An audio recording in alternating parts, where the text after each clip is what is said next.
I want to say I appreciate you guys recording later than usual, accommodating my cello recital. It went very well. Better. It was a Allegro Moderato by Johann Sebastian Bach. Not to be confused with Sebastian Bach from Skid Row. I did not cover a Skid Row. Dave doesn't tell us about his recitals because he doesn't want us to go. That is exactly why I don't tell you about them until after them, in which case it's too late for you to go. Because I would go. I'd check it out, dude. That's the problem. I like cello. I appreciate everyone being very supportive of it, but I like that I don't know anyone there, and it makes it easier to do. If there were people there that I knew, I'd just fuck up a lot. That's why we want to go. Yeah. And every time you fuck up, I'm going to slap your fingers with a whip. Just start laughing and throwing shit. Start over. Ooh, that was a sour one. A little flat there, Dave. This is exactly why he doesn't tell us. So how are you feeling about your cello progress? I'm feeling pretty good. It's been a little over 5 years now, and It's been that fucking long. Wow. yeah. And my teacher has a couple of younger kids. I don't know how old they are, and they're like struggling with the stuff that like when I first started out. And I'm like, oh man, it's so cool to see like kids failing at something as a reminder that I'm not that anymore. Right. Which is a little fucked up now that I say it out loud. But it's a measurement of progress. Yeah, exactly. Yeah. And I'm using a child's Metric. suffering as a metric for my own successes. Even better. So episode 16. Is that what this is? That's what this is. Sweet 16. We didn't do a whole lot of episodes this year. No. I think we did like 5. I think this is like the 5th episode of the year, if I recall. Something like that. I mean, we said up front that this was not going to be a regular Right. podcast. I'm just comparing to previous. Yeah. Yeah. Been a little spread out. I think we've done a good job of making sure there's enough to talk about each time. By holding off. Or was it a bad year for music here? Ooh. Uh-oh. Good segue into the topic for this. Should we insert some sort of like catchy, swooshy, exciting like newsreel bumper Absolutely. sound right here? Like whoosh, dung, dung, dung. Year in review. 2018 year in review. Awful year. Well, my notes for this cap are I got a lot of posy stuff on this. Good. So I don't think it was a it'll terrible year. balance out my shit talking. I did think I go do back either. into time. I went back to episode 11, our 2017 in review. Oh. Wait, did you just go and listen to that episode, or did you actually go back in time? I went back in time, Dave. That's impressive. So like you were in the room Yes. when we recorded that and Right. listened. I was there as a hologram, and I recorded it, and then I came back to the present, and I realized we already had a recording of it, Oh, and I could have just listened to it on SoundCloud. But in episode 11, during our 2017 review, there was a couple things discussed of what we wanted to see in 2018, and some of those things actually came true. Wow, like what? You said you wanted the Gristalizer to come out, And it did, and it did. And you said you wanted that sonic terror in a module, and it was. and it was. We said we wanted to see more processing, especially granular processing, or possibly a blown out version of clouds, or a high fidelity granular processing. Both things now exist. It's true. Mm-hmm. We got the Nebula 2, which came out this year, which is essentially a higher quality version of clouds. And there's the grayscale Supercell? Yes, Yeah, thank yeah. you, Supercell, which literally is clouds with everything blown out, brought to the forefront, the whole 9 yards. It's like 3 times the size of the original Right. clouds and the whole 9 big. yards. It's big, and it's got all the blend modes on the panel. They all have individual CVs and a bunch of other stuff. It's pretty cool.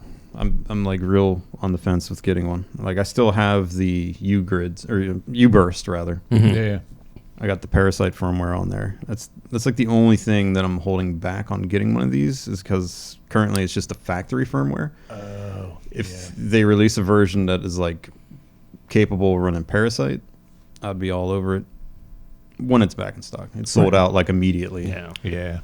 I don't want to get too off track, but I just figured I'd talk about that a little bit. You can't get like the original clouds anymore, you know what I mean, unless you get it like secondhand. Like that got discontinued in 2017. So Yep.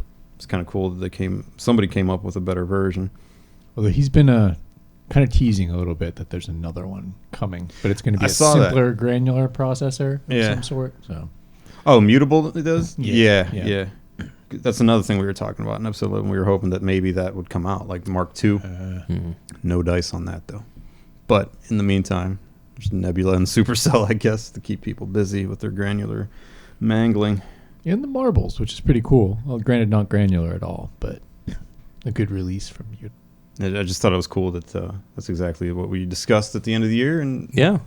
Did we have any wants or asks that didn't come true, or were flops, or us wildly off the rails? we speculated that 2018 would be the year of the Omnimod, which was partially true. Partially true. It Yeah. did come out and it did start shipping, but it seems kind of like a flop. Like, not many people seem to be raving about it. You know what I mean? It didn't seem like a wild success. There's no second batch being talked about. It's kind of like, it seemed like it shipped out and just kind of died down. Now, how much of that may have just been all of the meta aspect of the Omnimod? Like, it shows up at your door and you're like, I don't even want to fucking look at you. Well, another thing we said Ooh. was maybe somebody will create something that's an Omnimod but not an Omnimod. Yeah. Oh, This is true. shit. And lo and behold, Zadar came out. Yep. And I think it kind of took it, the bull by the horns there. Anyone that was hyped for, I think, Omnimod or a second batch, I think kind of just jumped on the Zadar train. Like, it's kind of impossible to get right now. Yeah. My first note is Zadar module of the year. I wrote that down too. Yeah. Yeah. I wrote MVM, Oh, most valued module, / Zadar. yeah. That thread is just people talking about how they can't make them fast enough, Yeah. which is an awesome problem to have, but Mhm. also kind of a bummer. Yeah. Yeah. It's not even until January for Yeah. the next batch, which is probably mostly spoken for. Right. I wonder if they just didn't realize that it would be such a success, or if they just have to like scale production. So that's 2 votes for module of the year. Do you Oh, know? yeah. 3? Absolutely. Or- No question. Okay. I don't even know. What would even be the runner-up? Yeah. Yeah, I don't know. I mean, for me, the aforementioned Gristalizer. Yeah. That's my Yeah. that is my runner. That's of your personal second favorite of the yeah. year? And then my third is Graphic VCO. Okay. I had my top 3 listed out there, and Nice. yeah, so those are mine. I've got my own personal. I would say easily Zadar without question, but Twin Peak Epoch modular Twin Peak. Mm-hmm. Favorite filter ever. Absolutely love it. It's the juice, man. It's the shit. It's just, I don't know, something about it. Really like it. Did you replace any filters with that one, or it just? Yes, Polaris. Yeah. They replaced the Polaris in Gotcha. the case actually, and I'm pretty stoked about it because it's a weird, thing. It's like 2 filters, but the way instead of making a bandpass filter, you want to kind of always guarantee that there's some space in the middle. Otherwise, you're gonna have silence, or it's gonna cross over. You would have these weird dead spots. So his design was to take the flip of it and to kind of like use that, like the absolute like invert of that, and to kind of map it against that. So there's always like this guaranteed space. I can't explain it as well. Like it's really hard to see until you visualize it. But it's really the resonance. Like as far as filters where you ping them and they make a cool sound and you can make stuff out of it, it's the best one I've ever seen by far. Like I've had QMMG, some other things that were really good at pinging. This is kind of the god for that in my mind. You like turn the frequency down and it's like bass drums, or you ping it like super fast and it's just like very high definition kind of like ping sounds on top of being an awesome filter. So I'm using it all over the place. Nice. Yeah, it's excellent design. Really digging it. Do you have a top 3? You've only Number done- 3. You've only done 2. I did 3. I'm not trying to brag, but I did 3. You've only done 2. I'd have to stew on that for a minute. Well, some of us were prepared and some of us weren't. I wasn't prepared. Fuck. Probably mimetic digitalis. Okay. Oh yeah. Did we? I mean, have Yeah. we gone in depth on that in any of these episodes yet? I know you've had it for a minute, but I don't know if we've done a know. deep dive on I it. don't know if we've talked about it all that much. I don't remember. Little bit. A little bit, yeah. Yeah. It's like a mini Renee. I remember you I saying would you really say. dug it. Yeah. Yeah. I like, so I've had some realizations lately that I don't like sequencers as much within my modular, especially if they're doing note work, because I like to do that like in other sequencers. But I've learned that the mimetic It's probably my favorite like parameter sequencer of like just like I want to fuck up like a delay line or like do something like that. Like I like that one because you can do the parameter lock or like the really clever like kind of stop it and just like change a few notes like and you get 4 of them and it's pretty small. So and like we were talking about earlier, like the ability to like CV or like hit those triggers and like nudge the sequence in a repeatable way to the point where when you take the voltage away, it's like dead on where it should be in the sequence of music, which we've talked about a little before on a previous podcast. But that kind of like the design, they kind of nailed it, and that kind of wins it for me. I would say that's my 3rd for sure. Nice. So wait, did you give 3? I did not. All right, what's your 3rd? Did you write down 3, or are you going to do this off the top of your head? I know it. Off the dome. You know it? Yeah. All right. Well, number 1 was the Zadar. Right. Number 2 was the marbles, mutable instrument marbles. Yeah. Even though I just got that very recently at the end of 2018, I feel like it. I don't know. It changed the game for me. Mm-hmm. It still counts. Yeah. And it came out middle of the year. You know what I mean? But I didn't really pay a whole lot of attention to it until just recently, and I was like, damn. Kind of slept on it. Kind of regret doing that. Can you give it like a brief overview of like? You mentioned something about this being the Turing plus Wogglebug. Yeah, that's the best way I can describe it. It's a pretty deep module. It's kind of hard to talk about everything that it can do without like comparing it to things that existed before it. You know what I mean? And the best way I can describe it is like a Turing machine meets a Wogglebug. Shift register, randomization, gate output, but at the same time, it outputs multiple CVs that are based on the timing of those gates, the clocks, I should say. It's an all-in-one modulation random orgy of functionality. I really dug the Wogglebug. I've had one in my rack for like almost a decade. I feel like you always got to have that element of randomness, and chaos in a modular setup, and I think Marbles kind of nails it. Takes it to the next level. The ability to lock it and CV it and control the amount of randomness that you want can get pretty intense or just very subtle with your generation or generative patching. Number 3, I think, would probably be the Erika drum sequencer. Yeah, I'll stick with that. Okay, that's a good answer. Yeah. I was going to say Overstayer, but that's not a module. Nope.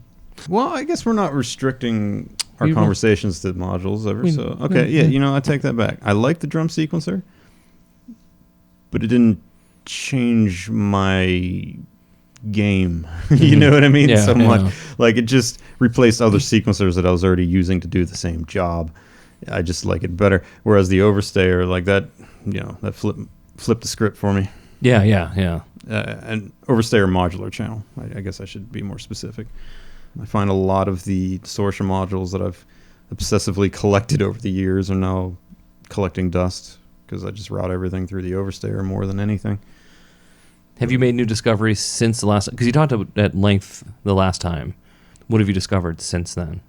With the Overstayer? Yeah. I'm constantly finding new shit with it. Lately, I've been doing weird things where like I'll disable the compression circuit and I'll take the inputs way down and just kind of like give it room to breathe and then boost everything up, like using other, stages for gain staging, the EQ, for example, things like that, driving it with the filters, just driving things in different ways, just finding ways where less is more.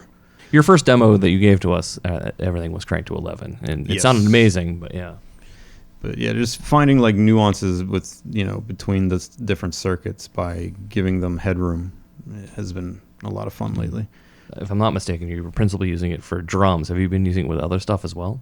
Yeah, I've been routing like submixes through it, atmospheric stuff to give like, just to give things like texture, Yeah. I've been sending everything through it, and that's what's been leading to like different levels of, experimentation with it, finding out where I like sweet spots for certain things. So far, it's been able to handle anything I've thrown at it. So that's awesome. Yeah. I had a second note here. I don't know if we touched on this on 2017 or ever in the past, or if this was just something that was like kind of in my brain. But I have the note here that people are still coming up with cool new ideas. They're getting fewer and far between. They are. Yeah. But they still exist. Yeah. It doesn't seem like it's gone completely dry. It does feel like 2018 was like peak Eurorack as far as like popularity goes and people putting things up, but at the same time there was so much like just different variations of things that already exist. You know what I mean? There was very few like... I'm arguing though that those gems though is enough to go like, you know what, there's still some cool ideas left to still have, and we're not just gone into a rut of copycats from out. It's such a high level now too. I think before it was like, oh, this exists. Well, now it's like, oh, but I've made a better one. Now like people are one-upping each other, and I think it's like the quality of modules seems to be higher too. Like digital oscillators are way better than they were before. Like it's kind of getting to the, I don't know, the state of the art's pretty interesting now compared to where it was just like, oh, somebody made this thing that was like a surge or like a bukla. Right. Now it's like another level, which is really cool to see. Yeah, it's one of the things I jotted down that I was hopeful to see in 2019 is more crazy digital shit. You know, I'm tired of just seeing the same analog circuits being redone, you know, in slightly different ways, or that just being the selling point is, it's analog, you know. Right. I still kind of feel that way about the, what was it, the Endorphins, the acid. Black Noir. Yeah. Interesting concept, but the sound, you know, did not really sound much different than any of the other analog drum circuits that you could get out there. You know, I was like, if they would have went like a digital route, and you could have like programmed different drum voices and then like have snapshots of them that you could recall. Like, I want to see a module like that. Yeah. You know what I mean? Yeah. Like not another analog wannabe 808 or whatever. Like there's enough modules out there that can make techno. Like, I mean, processing power and everything, like you're saying, like the quality of stuff coming out right now is, you know, has never been higher. Right. And I think there's hopefully someone out there designing some really crazy digital stuff that utilizes the processing power that we can squeeze into a tiny module now, you know, or just take things to the next level. Or even something novel, like just even the idea of like the Zadar and using vectors. Yeah, Zadar is a great example. I want to see more Same like here. Yeah, yeah, exactly. I want more things with recallable presets too. Exactly. I love that more and more now. It's like just kind of gold to be able to go back to at least most of the sound. I want to see that, and I want to see the ability to CV between it, you know, modules that can like utilize snapshots per se. Exactly. You know what I mean? And then, I don't know, then you're kind of getting into the territory of like, you know, it's just preset machine, you know what I mean? But like, it doesn't have to be that way. Like, Buchla 200E stuff was like that too. That was the whole point of the E, and I think they like got something pretty good back then, or at least we're close to a really good idea. A snapshot is different than a preset, because like on the going back to the graphic VCO, I've got a ton of snapshots now. Yeah, but I put a pretty good amount of effort into each one of those. Those are going to be like no one else is going to want them. They sound like hell. You still got to patch it. You still got to do a million things to get it to do something. And in the graphic VCO, there was no snapshots that came with it. Nice. Yeah. Like it really was just like this is all you. Yeah, it's all a blank canvas. I should say. I dig that. Yeah, same here. I'm pretty sure, like early 2019, we're supposed to see Hertz Donut Mark III from Industrial Music Electronics, aka Harvest Man, and I'm pretty sure he has a preset like system in that where you can save your stuff and then recall it, and I think you can even CV between it, and I'm like, hell yeah, like that's what I'm talking about. That's the type of stuff I want to see in 2019. I want to see a drum voice like that, you know what I mean, like an all-in-one, like maybe 4-channel drum machine where you can program each drum, you know, the way you want, take a snapshot and then like CV between that, you know what I mean? Like I don't know. Yeah, that's the only stuff I have jotted down that I was like really hopeful for next year, but I don't know. It's hard to make a prediction this year, I think. You know what I mean? Yeah. Like there was a lot of stuff that was like on the horizon at the end of 2017 rolling into 2018. Yeah. Right now, not so much. You know what I mean? Like a lot of stuff came out that was either good or got largely ignored. You know what I mean? There's like not a whole lot on the horizon that I'm like super stoked for or anything. Well, I've got a twist on that. Okay. I actually have a counter argument to that, because one of my notes is I feel like 2018 is the calm before the storm for the next wave of video shit. Okay. Yeah. So and specifically I'm talking about the structure, which we've talked about in the past. The promise of structure is pretty high, and all the new LZX series of video processing. I didn't know there was a new series coming. Yeah, it's Memory Palace is one of them. There's a couple other ones that are up on our site, and Lars kind of touched on them briefly at NobCon, but it does seem like that next phase, that next step in what you can do with video. And this may not be correct. I may, be wrong in this prediction or this hope. But mid 2019, when you see a video modular performance, it could be completely different than what you expect to see now. Yeah, I mean, there's evidence to support that, man. I mean, NobCon alone, like we saw so many different video stuff, more so than any other year previously. That's true. And I am hyped for Structure for sure. It's just to the point where like we've been watching that evolve for 3 or 4 years now. It's like it's just like on the back burner for me. When it comes out, I'm going to be super hyped and jump on it. But like in the meantime, I'm just trying to like put it out of my brain. If they all converge to come out in January, it would just be like flipping the script. It would flip the script in a pretty short amount of time. I'll be curious to see if in the next year, for live performance, modular got like to a certain level of exposure. I feel where it was like almost like a lot of people were playing live with modulars, or like the whole like YouTube channel modular performance thing became like almost a meme in its own right. And I'll be curious to see if people still stick with using modulars to make music, or if that becomes like just like it was a fad that became popular as like all this stuff crested. Probably somewhere like a little bit of both, I would think, but I'll be curious to see like how much it still sticks around in the next couple of years, or if it just becomes this like curiosity and people shift over to like, I just use like a Prophet X and this drum machine that's new or something. I don't know. Everyone does shit differently, but it did become a little more popular to see people playing with a modular live. I feel like there's this other sector entirely of like people making these like really beautifully shot, like the video is beautiful and it's really nice ambient, like high texture stuff. And when I first started like discovering this and like listening, I'm like, this is great. And then I realized like 6 months later, I'm like, they're kind of indistinguishable. Yeah. This has almost become like a cliche in like a matter of like 6 months. It would be kind of cool if there was an evolution of that, like taking that idea and going like, okay, I spent a week on this patch and I'm going to make this a beautiful presentation, but it doesn't have to just be this like really soft ambient. Right. It rings through clouds kind of thing. Yeah. Dude, exactly. I was just going to say that is part of, the biggest part of why I slept on marbles for most part of this year, because I've gotten so numb to like people just taking any combination of mutable instrument stuff and making the same exact sounding thing with it and putting it on YouTube. And it's real nice. Like I'm not shitting on it. It is just. I am. I'm not. I'm not shitting on it in the sense of like it doesn't sound bad, or like it's not like people are not phoning it in. This is people putting time in, putting thought into it. It's just it's been done to death. And I thought Magneto was another one that ended up going this route. Yeah. Magneto's lumped in there a lot. Yeah. Boards of Canada sound. You'll see clouds, you'll see rings, you'll see marbles, you'll see plats, and you'll see Magneto all in the same setup constantly. Oh, and elements. You know what I mean? It's like always the same combo of stuff and trying to make the same sound. I love mutable instruments stuff, but like that whole mindset that's what you're supposed to do with his stuff kind of like turned me off to it for a while, and it was hard to figure out that it was capable of doing anything else, right? Because that's all you saw for. And honestly, to this day, for a lot like Elements, it's pretty hard to find anything that isn't. It's like a really lovely ambient. Right. Yeah, you type in YouTube like any mutable module, and that's what you're going to find. It's really hard to find a demo that isn't that, right? And for a minute I didn't know what the hell marbles actually did. You know what I mean? Like anything that I pulled up in YouTube was just that.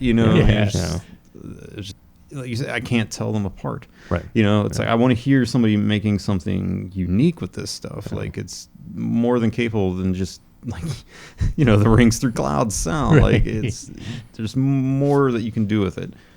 At the same time, I don't want to sound like I'm talking shit. You know what I mean? I'm just, I like to find the ugly side of things. You know what I mean? Or just something different. Like, I mean, they're really indistinguishable. And I was just thinking of someone like at a table with like a cactus and like this pretty modular, but they're just fucking sobbing at the table, and it's just this horrible harsh noise, just like, and they're just like, oh god, they didn't say it would do this too. Just fucking tears. I don't That's like subscribe to album YouTube channels. covers. That would be my first subscription. I just pound that subscribe button. Crying into my rings. That's what the channel's called. Oh god. Maybe we are missing an opportunity though, because We we are. could actually have like a yoga class where we have Oh. all of these. Basically new age sounding sounds. Modules are the new avocado toast. This is how I'm just Sit with me aligning. for a lovely brunch and listen to my new mutable instruments patch. I just And keep you're thinking of the companion, like polar opposite channel now, where it's like someone comes along every once in a while and just whips the shit out of a person programming a modular. Like fuck. Pluck that thing one more time. Do it. I fucking dare you. That's where our brains live. In Yeah. the gutter. Yeah. One might say, in the dumpster. Sorry. I had to do No, it. You didn't have to do. No, you could have stopped. You had the power to stop. I'm glad you didn't stop. Ugh. I do kind of want an element still, though. Yeah, I've same always lost it after. I got it again for the third time. Third, yeah. Yeah. Thoughts so. Is this it though? I mean, you find this. I'm keeping it, yeah. I've realized, like, it is what it is, and I like it. You know what I mean? Yeah. Like, the last time I resold it, because I thought, Plonk could replace this. But Oh, no. that's right. Yeah, Plonk yeah. is completely different, and... Yeah. And gone. You don't even have one. Oh, I do. Wait, where's your plum? Do you? It's sitting over there, waiting to be sold. Oh, wait, I did sell it. No, I shipped it out 2 days ago. You're right. Yeah, it's gone.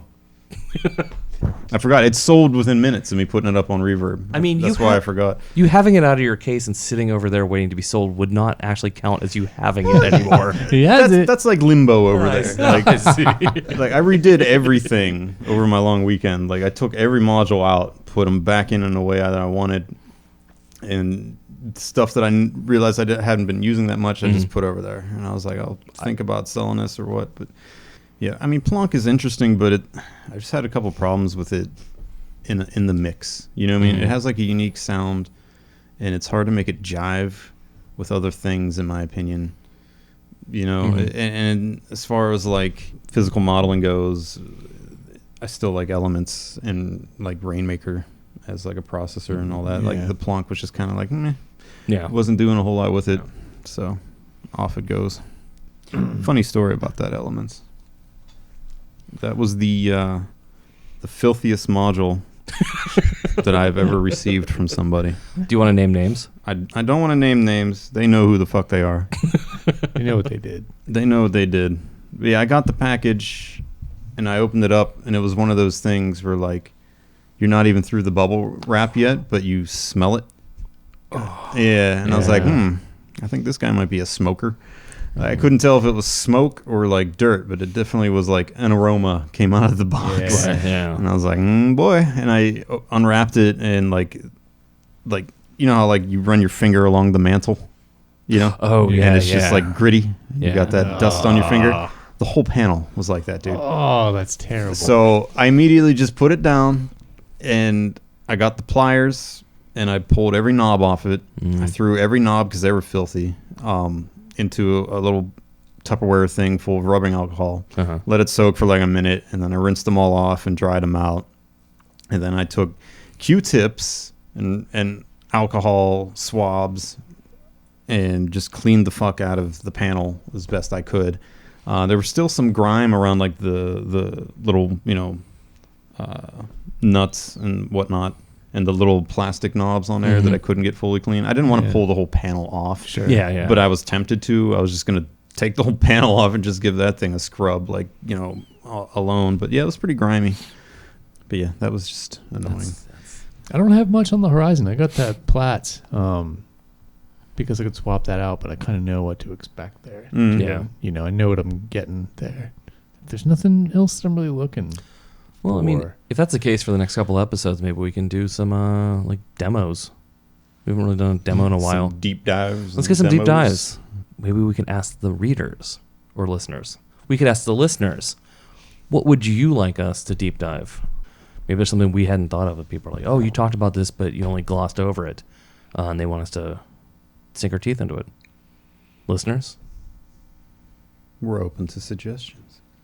I don't know how they get a hold of us. I think we have a Gmail account that. Do we? Yeah, we've had one for a while. I've seen people leave comments on SoundCloud here and there. Hopefully they're not like. Hopefully the inbox on our Gmail account isn't like 1,000 feet. Like, why won't you get a hold of me? I can't remember the last time I checked it. Yeah, me neither. Oh, this is a weird idea. I just thought of too. Maybe one episode we could all do like a 10-minute set. Oh, or like just a patch. Yeah. Just like make a patch and then explain it. Maybe like go over what it is. And I mean, now that I have this case, I can fucking bring it over here and play it. Like we could do something, or even like play it and then talk about it or something. Yeah, I think that's a great idea. I've never thought about that before. Yeah, might be cool. I mean, if it sucks, we'll just stop doing it. Yeah.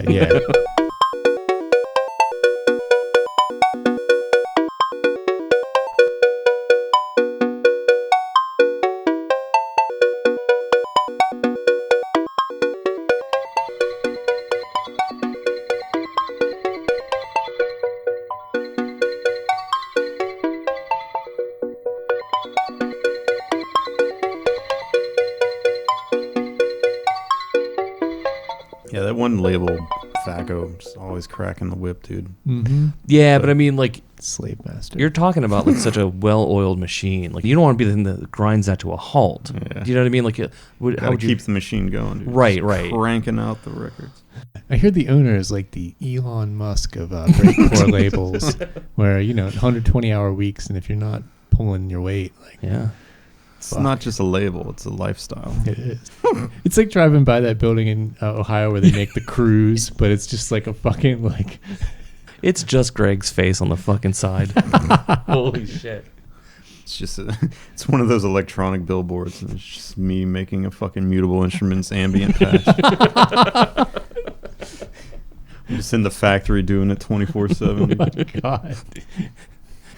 He's got like sandals on. There's a cactus next to him. The reverb tail never ends. It just keeps going. Like my suffering. There's just like a stack of Strymon pedals next to him. And each one's being run into the next. Just all these robot arms just twiddling knobs on elements. Oh my God.